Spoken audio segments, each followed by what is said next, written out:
त्यागाची ती असीम मूर्ती, कर्मवीरांची वाढवी कीर्ती, कर्मवीरांची वाढवी कीर्ती. नमस्कार, मी अर्णव रणजित गायकवाड, एकदा 6वी शांतीनगर वाल्टिक हायस्कूलचा विद्यार्थी.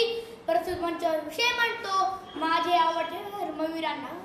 कर्मवीर भाऊराव पाटील यांचा जन्म 1887 रोजी कुंभोज या छोट्याशा गावी झाला. त्यांचं आयुष्य खूप साधं होतं, पण तुम्हाला माहित आहे का, त्यांना अगदी 6व्या इयत्तेत नापास करण्यात आलं. हो, अगदी आपल्या वर्गासारखे इयत्तेत. पण त्यांनी हार मानली नाही. त्यांनी खूप मेहनत घेतली, पैसे कमवले आणि शिकवणी दिल्या. यातून आपण असे शिकू शकतो की अपयश आलं तरी थांबायचं नाही. म्हणूनच ते मला आवडतात. आता मी तुम्हाला कर्मवीर भाऊराव पाटील यांच्या आयुष्यातील एक खास प्रसंग सांगणार आहे. एकदा अण्णा त्यांच्या गावात फिरत होते, तेव्हा त्यांना एक मुलगा भेटला जो शेतात काम करत होता. त्यांनी त्या मुलाला विचारलं, बाळा, तू शाळेत का नाही जात? तेव्हा तो मुलगा अण्णांना म्हणाला, माझ्याकडे पैसे नाहीत आणि मला माझ्या घरच्यांना मदत करावी लागते. हे ऐकून अण्णांना वाईट वाटले. तेव्हा अण्णा त्या मुलाला म्हणाले, तू शाळेत ये, मी तुझी फी भरतो आणि तुला कामही देतो. अण्णांनी त्याला आपल्या शाळेत दाखल केलं व कमवा आणि शिका या योजनेत सामील केलं. पुढे जाऊन त्या मुलाने खूप मेहनत घेतली व यशस्वी व्यक्ती बनला. या कथेतून आपण असे शिकू शकतो की अपयश आलं तरी थांबायचं नाही. म्हणूनच मला कर्मवीरांना आवडतात. एकदा अण्णांच्या घरी पाहुणे मंडळी जेवण करण्यात आले होते.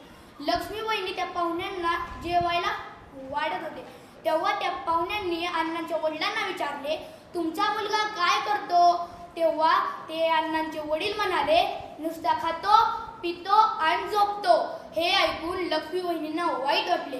लक्ष्मी वहिनींच्या डोळ्यातील 2 अश्रूचे थेंब अण्णांच्या ताटात पडले व अण्णा तेथूनच उठले व साताऱ्याला जाऊन 1919 मध्ये रेड शिक्षण संस्था स्थापन केली.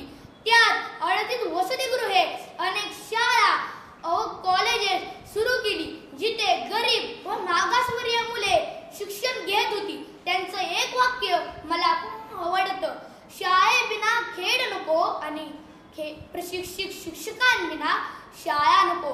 मित्रांनो, कर्मवीर भाऊराव पाटील यांचं कार्य इतकं मोठं होतं की त्यांना 1959 मध्ये कर्मवीर पदवी मिळाली आणि त्यांना भारत सरकारने पद्मभूषण हा पुरस्कार दिला.